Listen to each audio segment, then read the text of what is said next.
कृष्णपाल गुर्जर का जन्म 4 फरवरी 1957 को हरियाणा के फरीदाबाद जिले में स्थित मंडकौला गांव में हुआ था।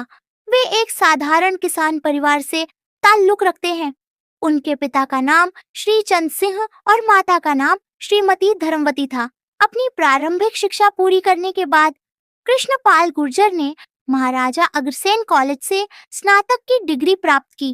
कृष्णपाल गुर्जर ने अपने राजनीतिक करियर की शुरुआत 1990 के दशक में भारतीय जनता पार्टी भाजपा से की। उन्होंने स्थानीय राजनीति में सक्रिय भाग लिया और अपने संगठनात्मक कौशल और नेतृत्व क्षमता के कारण जल्दी ही पार्टी के महत्वपूर्ण नेता बन गए। कृष्णपाल गुर्जर ने 1996 में हरियाणा विधानसभा चुनाव में हिस्सा लिया और फरीदाबाद विधानसभा क्षेत्र से विधायक चुने गए। विधायक के रूप में उन्होंने अपने क्षेत्र में विकास कार्यों को प्राथमिकता दी और जनता के बीच लोकप्रियता हासिल की। उन्होंने 1996 से 2009 तक 3 बार विधायक के रूप में कार्य किया। कृष्णपाल गुर्जर ने 2014 में फरीदाबाद लोकसभा निर्वाचन क्षेत्र से चुनाव लड़ा और पहली बार सांसद बने। इसके बाद उन्होंने 2019 के लोकसभा चुनाव में भी जीत दर्ज की।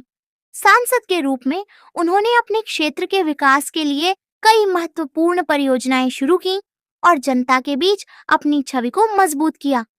कृष्णपाल गुर्जर को 2014 में नरेंद्र मोदी सरकार में केंद्रीय मंत्री के रूप में नियुक्त किया गया। उन्हें सामाजिक न्याय और अधिकारिता मंत्रालय का कार्यभार सौंपा गया, जिसमें उन्होंने समाज के कमजोर और वंचित वर्गों के कल्याण के लिए कई महत्वपूर्ण योजनाएं लागू की। इसके अलावा उन्हें सड़क परिवहन और राजमार्ग मंत्रालय में भी कार्यभार सौंपा गया।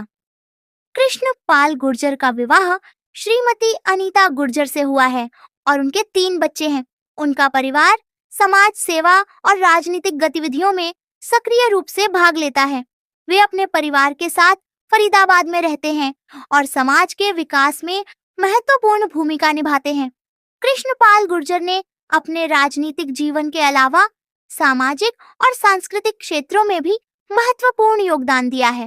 वे विभिन्न सामाजिक संगठनों के संरक्षक हैं और समाज के विकास में उनकी महत्वपूर्ण भूमिका रही है। उन्होंने समाज के कमजोर वर्गों के उत्थान के लिए कई योजनाएं और परियोजनाएं शुरू की हैं। कृष्णपाल गुर्जर का जीवन और उनकी उपलब्धियां भारतीय राजनीति और समाज में महत्वपूर्ण योगदान देती हैं। उनके नेतृत्व और समर्पण ने उन्हें एक प्रेरणादायक नेता बनाया है। उनके कार्य और उनके विचार उनके मजबूत नेतृत्व की पहचान है और भविष्य में भी वे राज्य और देश की सेवा में अग्रसर रहेंगे। उनके कुशल संगठनात्मक कौशल और रणनीतिक सोच ने भाजपा को राष्ट्रीय और राज्य स्तर पर मजबूत किया है और वे भारतीय राजनीति के प्रमुख नेताओं में से एक बने रहेंगे। हरियाणा की फरीदाबाद लोकसभा सीट से भाजपा सांसद कृष्णपाल गुर्जर को मोदी 3.0 सरकार में राज्य मंत्री बनाया गया है। गुर्जर मोदी सरकार के पिछले दोनों कार्यकाल में भी राज्य मंत्री रहे। प्रधानमंत्री नरेंद्र मोदी ने तीसरी बार उन पर भरोसा जताकर साफ कर दिया कि गुर्जर उनके भरोसेमंद हैं। फरीदाबाद के सरकारी कॉलेज में छात्र राजनीति से शुरुआत करने वाले कृष्णपाल गुर्जर का केंद्रीय मंत्री की कुर्सी तक पहुंचने का सफर काफी संघर्ष भरा रहा। किसान परिवार में जन्मे 67 साल के गुर्जर की पारिवारिक पृष्ठभूमि राजनीतिक नहीं रही। गुर्जर ने अपने पॉलिटिकल करियर की शुरुआत लोकदल से की थी। वर्ष 1994 में उन्होंने भाजपा ज्वाइन कर ली और फरीदाबाद में पार्षद का चुनाव 1994 में पार्टी ज्वाइन करने के महज 2 साल बाद बीजेपी ने गुर्जर को 1996 के विधानसभा चुनाव में मेवला महाराजपुर सीट से टिकट दे दिया। यही वो समय था जब तेज तर्रार कृष्णपाल गुर्जर को भाजपा के हरियाणा मामलों के प्रभारी नरेंद्र मोदी के साथ मिलकर काम करने का मौका मिला। उस समय नरेंद्र मोदी और मनोहर लाल खट्टर की जोधी हरियाणा में पार्टी संगठन का कामकाज देख रही थी। भाजपा ने 1996 में हरियाणा विधानसभा का चुनाव पूर्व सीएम बंसीलाल की हरियाणा विकास पार्टी आहिविपा के साथ मिलकर लड़ेगा था। पहले ही चुनाव में जीत दर्ज करने वाले कृष्णपाल गुर्जर चुनाव रिजल्ट आने के बाद बंसीलाल की अगुवाई वाली गठबंधन सरकार में परिवहन मंत्री बनाए गए। प्रदेशाध्यक्ष बनकर पार्टी का ग्राफ बढ़ाया। गुर्जर के 3 बार विधायक बनने के बाद पार्टी ने उन्हें संगठन की जिम्मेदारी देते हुए वर्ष 2010 में हरियाणा इकाई का प्रदेशाध्यक्ष बना दिया। उस समय हरियाणा में भूपेंद्र सिंह हुड्डा की अगुवाई में कांग्रेस की सरकार थी और बीजेपी ओम प्रकाश चौटाला की इंडियन नेशनल लोकदल इनेलो की छाया से निकलकर अपना अलग वजूद बनाने की कोशिश कर रही थी। संगठन से जुदा होने के कारण गुर्जर ने प्रदेशाध्यक्ष रहते हुए तेजी से पार्टी का ग्राफ बढ़ाने का काम किया। वर्ष 2014 के लोकसभा चुनाव से पहले भाजपा ने नरेंद्र मोदी को अपना प्रधानमंत्री चेहरा घोषित कर दिया। इसके बाद टिकट बंटवारे में कृष्णपाल गुर्जर को फरीदाबाद लोकसभा सीट से चुनाव मैदान में उतारा गया। गुर्जर ने अपने इस पहले लोकसभा चुनाव में कांग्रेस के अवतार फदहाना को हरा दिया। इसके बाद मोदी ने अपनी सरकार में गुर्जर को सडहज के परिवहन और राजमार्ग राज्य मंत्री बनाया। 2019 के लोकसभा चुनाव में गुर्जर दूसरी बार फरीदाबाद सीट से जीते। उस समय विनिंग मार्जिन के लिहाज से देश भर में वह तीसरे स्थान पर रहे। गुर्जर 6 लाख से ज्यादा वोटों से जीतकर दूसरी बार संसद पहुंचे तो मोदी ने फिर से उन्हें मंत्रिमंडल में शामिल करते हुए उद्योग राज्य मंत्री बना दिया। कृष्णपाल गुर्जर पेशे से एडवोकेट हैं। कृष्णपाल के पिता हंसराज जैलदार का अपने एरिया में अच्छा नाम था, लेकिन वह कभी राजनीति में नहीं उतरे। दूसरी ओर कृष्णपाल की शुरू से राजनीति में रुचि रही। पारिवारिक पृष्ठभूमि राजनीतिक नहीं होते।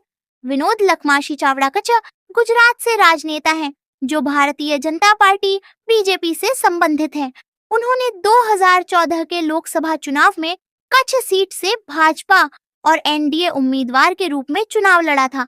उन्होंने भारतीय राष्ट्रीय कांग्रेस के डॉ दिनेश परमार के खिलाफ 5,26,855 वोट पाकर चुनाव जीता, जिन्हें 3,08,373 वोट मिले। गुजरात की कच्छ लोकसभा सीट पर बीजेपी प्रत्याशी और निवर्तमान सांसद विनोद लखमाशी चावड़ा ने 2,78,782 वोटों के अंतर से कांग्रेस के उम्मीदवार नीतीश भाई ललन को हराया है। भाजपा प्रत्याशी विनोद चावड़ा को कुल 6,59,574 वोट मिले।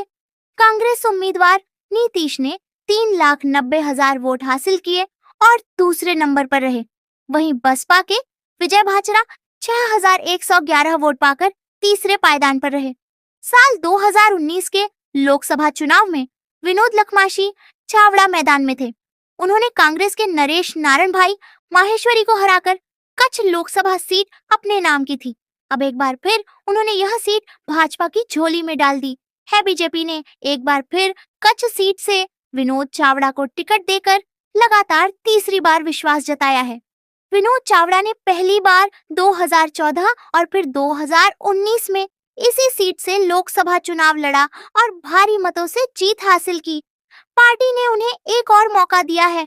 2 बार सांसद रहे विनोद चावड़ा अनुसूचित जाति के लिए आरक्षित कच्छ सीट पर फिर से चुने गए हैं।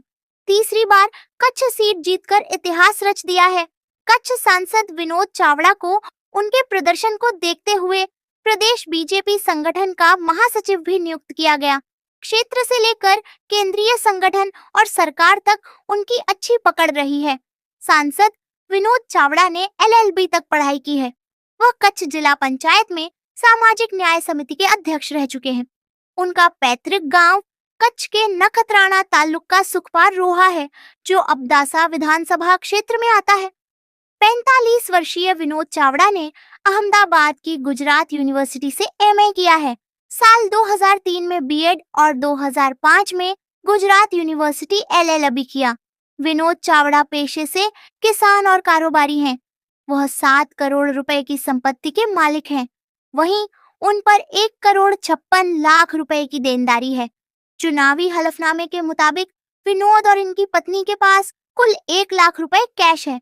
बैंक में करीब 7 लाख रुपए जमा है। इतिहासकार कहते हैं अंग्रेजों के भारत आने से पहले कच्छ स्वतंत्र राज्य था।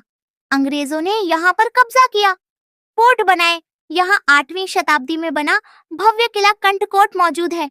इसी तरह यहाँ पर प्राचीन सूर्य मंदिर, नारायण सरोवर समेत कई प्रसिद्ध मंदिर भी हैं। विनोद चावड़ा ने 2014 में कच्छ सीट से भाजपा और एनडीए के उम्मीदवार के रूप में लोकसभा चुनाव लड़ा और विजयी हुए। उन्होंने डॉ. दिनेश परमार के खिलाफ लड़ा था और 5,62,855 वोट प्राप्त करके विजय हासिल की। उन्होंने 2019 में भी कच्छ सीट के लिए भाजपा और एनडीए के उम्मीदवार के रूप में चुनाव लड़ा और विजयी हुए। उन्होंने इस बार पुनः कांग्रेस के नरेश महेश्वरी के खिलाफ जीत हासिल की। विनोद चावड़ा का मुख्य व्यवसाय एडवोकेट है और वे भुज कच्छ गुजरात में रहते हैं। कच्छ के नखत्राना में आग लगने की घटना में एक युवक की मौत हो गई है। यह भी खुलासा हुआ है कि मृतक युवक कच्छ से बीजेपी सांसद विनोद चावड़ा का भतीजा है। अक्षय लांशा नाम के युवक की मौत हो गई है। युवक की मौत सीने में गोली लगने से हुई है। मौत की इस घटना को आत्महत्या या हत्या मानकर जांच शुरू कर दी गई है।